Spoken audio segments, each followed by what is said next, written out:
Assalamualaikum warahmatullahi wabarakatuh. Nama saya Aura Tiffany. Dari kelompok 10, saya akan menjelaskan tentang model teks laporan penelitian dan laporan kegiatan. Pengertian teks laporan. Teks laporan adalah teks yang berisi laporan hasil pengamatan atau penelitian yang telah dilakukan dengan tujuan untuk memberi informasi kepada para pembaca.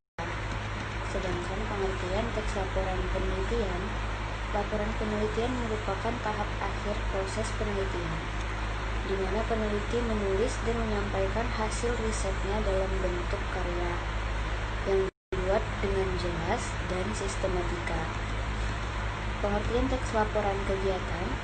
Laporan kegiatan merupakan sebuah laporan hasil dari pelaksanaan suatu kegiatan kepada pihak yang memberi tugas, apabila kegiatan tersebut telah selesai dilaksanakan.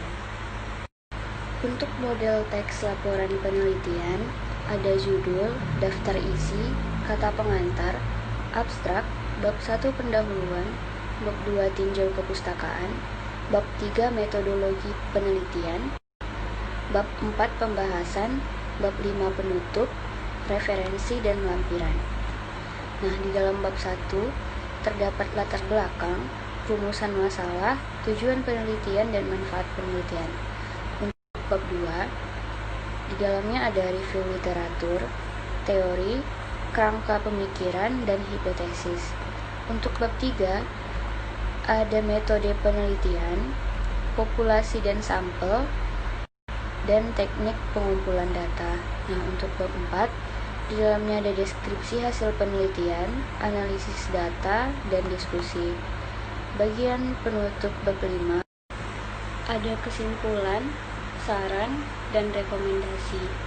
Nah, selanjutnya model teks laporan kegiatan, itu ada judul, kata pengantar, daftar isi, dan di bagian isi ada pendahuluan, isi, penutup, dan daftar pustaka.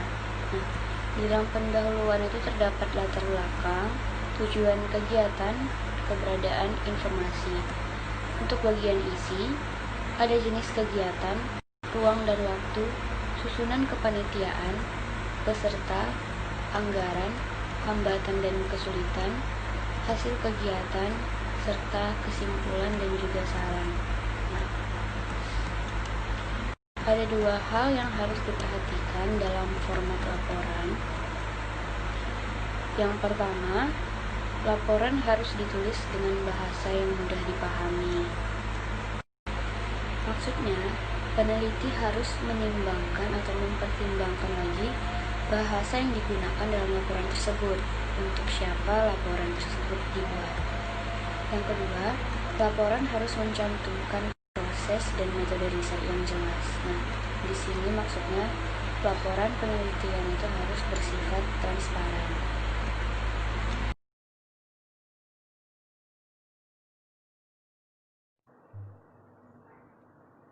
Perkenalkan, nama saya Fatihah Rahmatil Muklis. Di sini saya akan menjelaskan tentang menganalisis hubungan genre pada setiap tahapan teks laporan penelitian.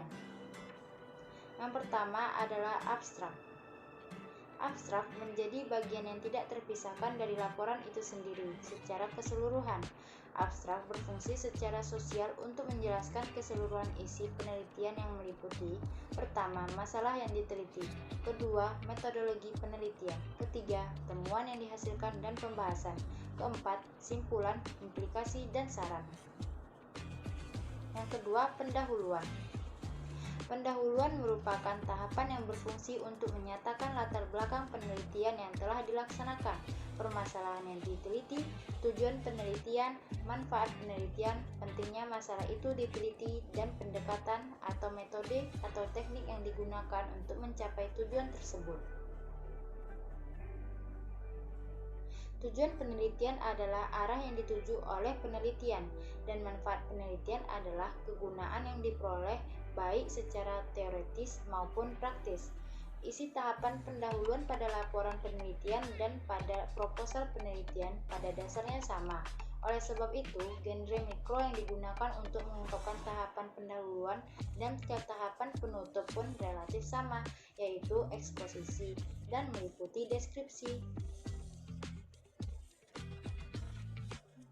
Yang ketiga, landasan teori dan tinjauan pustaka. Landasan teori dan tinjauan pustaka berisi dua hal. Landasan teori yang berfungsi untuk menyampaikan masalah yang diteliti, dan tinjauan pustaka yang berfungsi untuk menyatakan perbandingan antara penelitian yang dilaporkan itu dan penelitian-penelitian sebelumnya. Yang keempat, metodologi penelitian. Tahapan metodologi penelitian berisi tentang sajian pendekatan, metode dan teknik penelitian yang diterapkan pada penelitian yang dilaporkan, termasuk langkah-langkah yang ditempuh. Yang kelima, hasil penelitian dan pembahasan.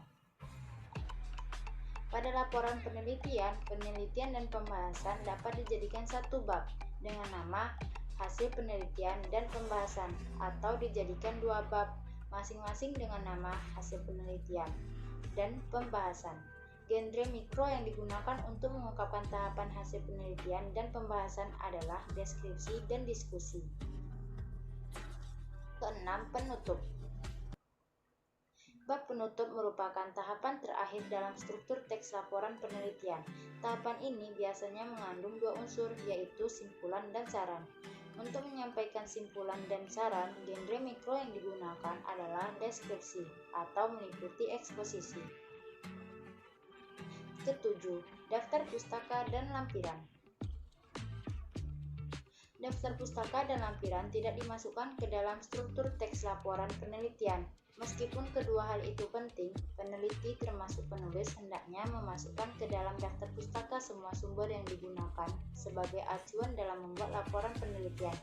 Lalu, lampiran adalah materi pendukung laporan yang diletakkan di bagian belakang, di luar bab-bab inti teks laporan.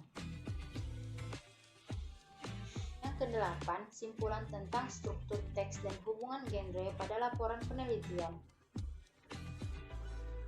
Kita dapat menarik simpulan bahwa menulis laporan penelitian merupakan rangkaian kegiatan setelah penelitian dijalankan berdasarkan proposal yang telah didesain sebelumnya. Laporan penelitian yang lengkap menurut Partridge G. dan Starfelt mengandung unsur-unsur berikut. Yang pertama, halaman judul. Kedua, halaman pengesahan pembimbing untuk skripsi, tesis, dan disertasi. Ketiga, kata pengantar halaman deklarasi, pernyataan bahwa isi penelitian itu orisinal. Keempat, daftar isi.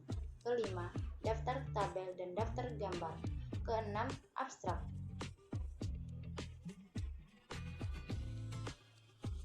Ketujuh, bab 1 pendahuluan. Kedelapan, bab 2 landasan teori dan tinjauan pustaka. 9, bab 3 metodologi penelitian. 10, bab 4 hasil penelitian dan pembahasan. 11, bab 5 penutup, simpulan, saran, dan implikasi. Ke-12, daftar pustaka. 13, lampiran.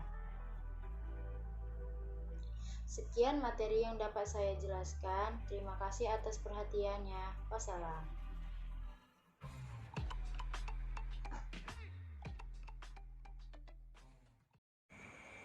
Assalamualaikum warahmatullahi wabarakatuh. Perkenalkan, saya Mesara Rizky Rizwar. Saya akan membahas tentang genre pada setiap tahapan teks laporan kegiatan.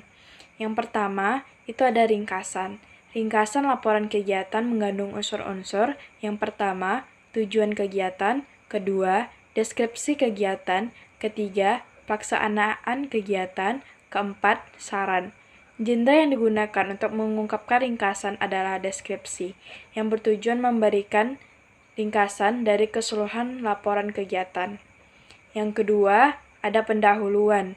Genre yang digunakan pada tahap pendahuluan adalah deskripsi dan eksposisi. Deskripsi digunakan untuk memaparkan jenis dan bentuk kegiatan itu sendiri, beserta tujuan, manfaat, dan strategi yang diterapkan. Eksposisi digunakan untuk menyatakan suatu hal yang penting. Yang ketiga, ada deskripsi kegiatan. Genre yang digunakan adalah deskripsi, yang berfungsi untuk menguraikan nama kegiatan, lokasi kegiatan, waktu kegiatan, dan pelaksanaan kegiatan. Keempat, ada pelaksanaan kegiatan.